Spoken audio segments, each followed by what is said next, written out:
No te quedes fuera. Conversaciones de cultura, sociedad y personas con Pablo Reyes. Cada lunes y miércoles a las 9 de la mañana en Frecuencia Memética. Somos Divoxradio.com. Ya estamos de vuelta para seguir conversando con Ronald. Justamente antes de irnos a la pausa estábamos conversando sobre los paradigmas emergentes, dominantes, qué queremos conservar como especie también, y en esa línea, a propósito de esto de paradigmas dominantes y emergentes, leyendo tu biografía has estudiado diversas corrientes de pensamiento, has explorado, realmente un explorador ahí explorando diversas cosas. Podría decir, poner el juicio solo al leerlo de que hay algo de curiosidad grande en ti, y la curiosidad parece que está bien presente, y hemos estado hablando de un autor como de Capra, principalmente, y nos han mencionado otros, y justo mencionamos antes esto de la crisis de percepción que vivimos, y ahí él plantea esta necesidad de transitar de una mirada cartesiana a una mirada ecológica, que es un poco lo que tú nos has ido mencionando, pero me encantaría ahí para la audiencia que nos puedas comentar o compartir de qué se trata esto como desde lo cartesiano a lo ecológico. Ajá. Claro, este mismo paso, como gran cambio en el que estamos, como que implica, si queremos conservar esta armonía, ¿no es cierto?, entre seres humanos y mundo natural, requiere de cierta integración, ¿no? Porque muchas veces, y esto es mirarlo cartesianamente, no es como el paso de algo a otra cosa, sino que yo creo que es la integración y la trascendencia de lo que nos ha acompañado hasta ahora, con algo que nos permita observar desde otro lugar, ¿no? Entonces, yo he estado en una reflexión en los últimos años bien grande respecto de cómo podemos aumentar nuestra capacidad de hacer sentido, ¿no?, para poder construir significado desde una mirada un poquitito más completa, por decirlo de alguna manera. Entonces, lo que Capra quiere decir es que hemos estado muchos años acompañados de una manera de ver el mundo que es lineal y que es teóricamente de causa-efecto y que es de un entendimiento de un mundo ordenado, y que ha sido útil probablemente para el desarrollo del razonamiento lógico.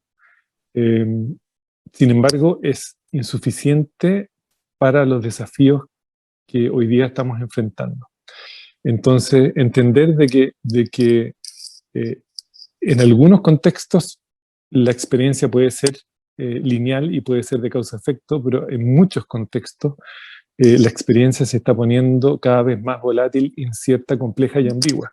y eso claro, requiere, por decirlo de alguna manera, de nuevas capacidades, ¿no? De cómo ampliamos nuestro universo de capacidades para poder hacer frente a esa velocidad de cambios que va en esa dirección de aumento en la volatilidad, incertidumbre, complejidad y ambigüedad.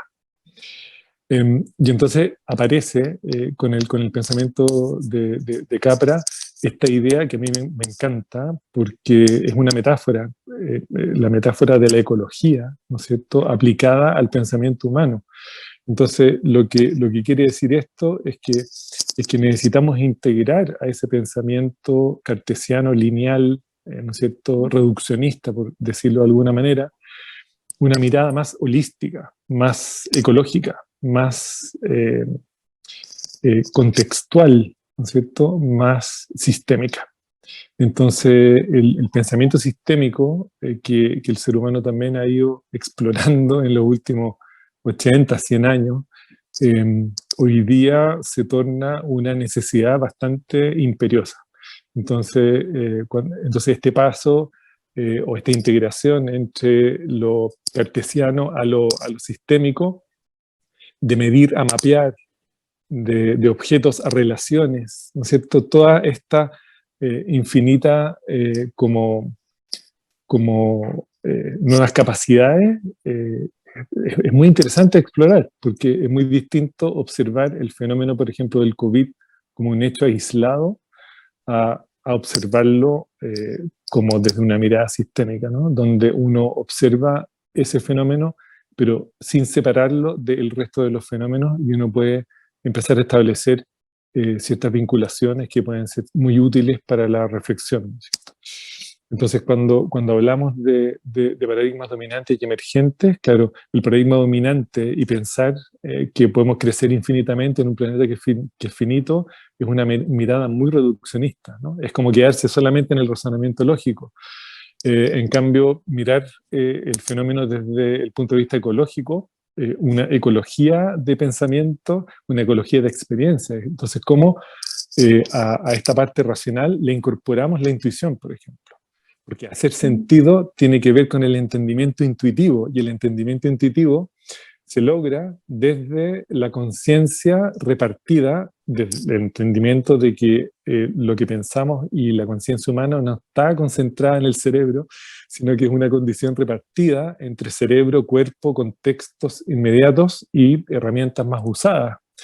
Entonces, ¿por qué me gusta contar esto? Porque la relevancia en el próximo tiempo, desde mi mirada, del arte, de la música, del reencantamiento del entendimiento humano desde el cuerpo, desde el aparecer, desde la experiencia en su totalidad, ¿no? No reducida a el entendimiento racional, ¿no es cierto? El razonamiento lógico ha sido muy útil para poder construir modelos, ¿no? Para poder construir metodologías, para poder... Sin embargo, queda corto dado el aumento en la complejidad tanto de los contextos como de los sistemas donde funcionamos. Entonces, esta circularidad que yo te digo entre hacer sentido y construir significado va a ser muy relevante en los próximos años, porque necesitamos aumentar nuestra capacidad de hacer sentido desde el pensamiento sistémico, desde el entender de que la intuición, el entendimiento intuitivo, genera un nivel de conocimiento tremendo. O sea, ¿cuántas veces no te ha pasado que uno dice, bueno, pero ¿por qué tomaste esa decisión? Y uno dice, pucha, es que de guata me tincó.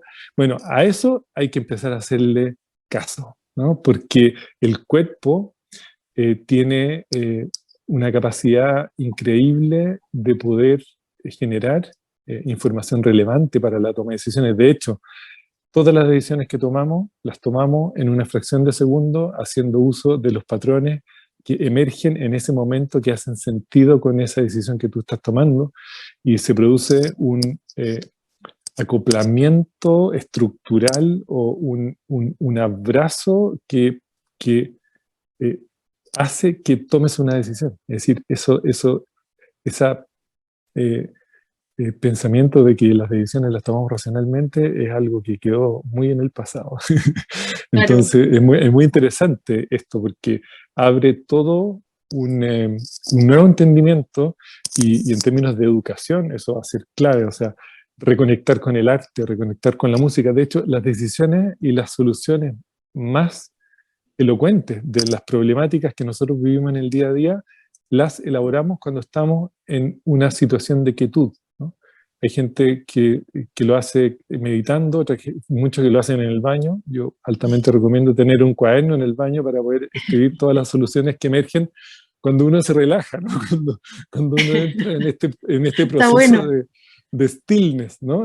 Mucha gente resuelve sus problemas trotando, resuelve sus problemas caminando, resuelve sus problemas al amanecer, cuando despierta, cuando no estamos en ese momento de alta necesidad de concentración.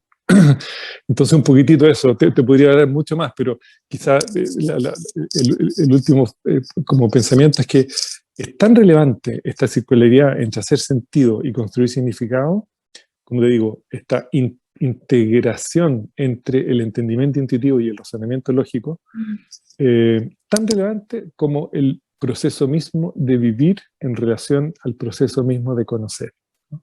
Wow. Así de relevante siento yo que va a ser en los próximos años. Y o sea, todos los seres vivos conocen, y por lo tanto esta circularidad que nos trae Maturana fue el gran regalo de Maturana y Varela en la teoría de cognición de Santiago. Si lo miramos desde la mirada cognitiva, el proceso de vivir no está separado del proceso de conocer. Y así el proceso de hacer sentido no está separado del proceso de construir significado. Entonces necesitamos integrar ambos paradigmas. Perfecto. Me gustó esto de que no es transitar de uno al otro, sino integrarlos. Como una gran diferencia.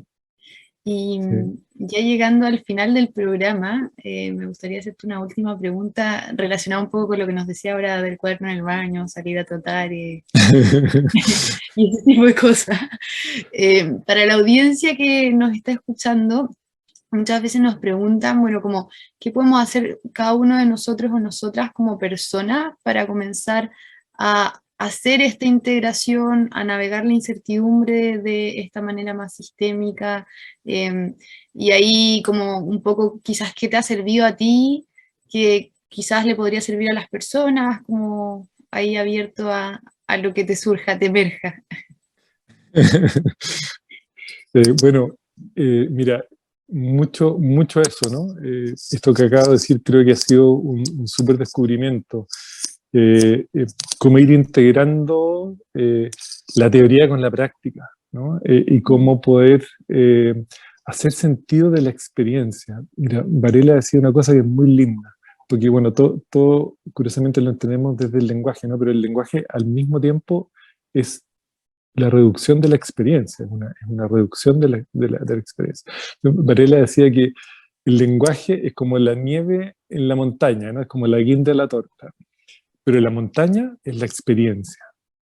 Entonces yo siento que tenemos que reconectar con la experiencia, ojalá de la manera más integrada posible, ¿no? Entonces, si la gente está en procesos de aprendizaje, en educación, en intervenciones organizacionales, en desarrollo comunitario, en todos los aspectos de la experiencia humana, es como quizá una recomendación que a mí me ha servido es abrirnos a todo eso que nos trae el entendimiento intuitivo, ¿no? Desde el cuerpo, desde las metáforas, todo lo que tenga un nivel mayor de abstracción. ¿Cómo podemos desarrollar la capacidad de observar patrones, ¿no?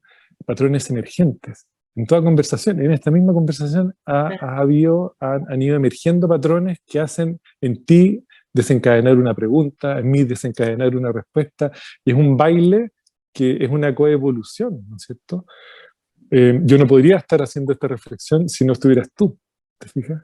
Y quizás tú tampoco podrías estar como generando nuevos entendimientos si no estuvieras en esta interacción.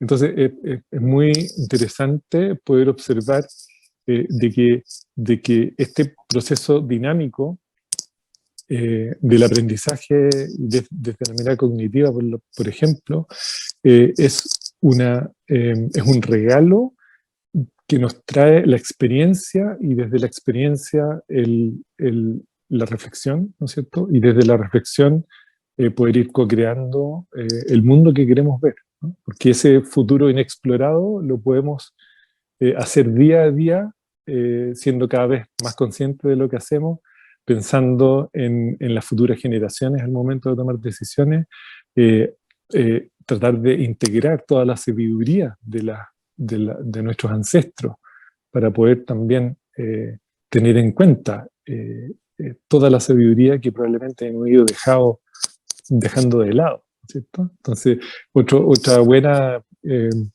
algo que me ha servido a mí mucho, es que ¿cómo sería el mundo si dentro de las decisiones que tomáramos 7 generaciones para atrás y 7 generaciones para adelante, ¿no? En términos de captación de sabiduría y en términos de pensar en las consecuencias de cada una de las decisiones, ¿no? Claro. ¿Tomo el auto o me voy en bicicleta?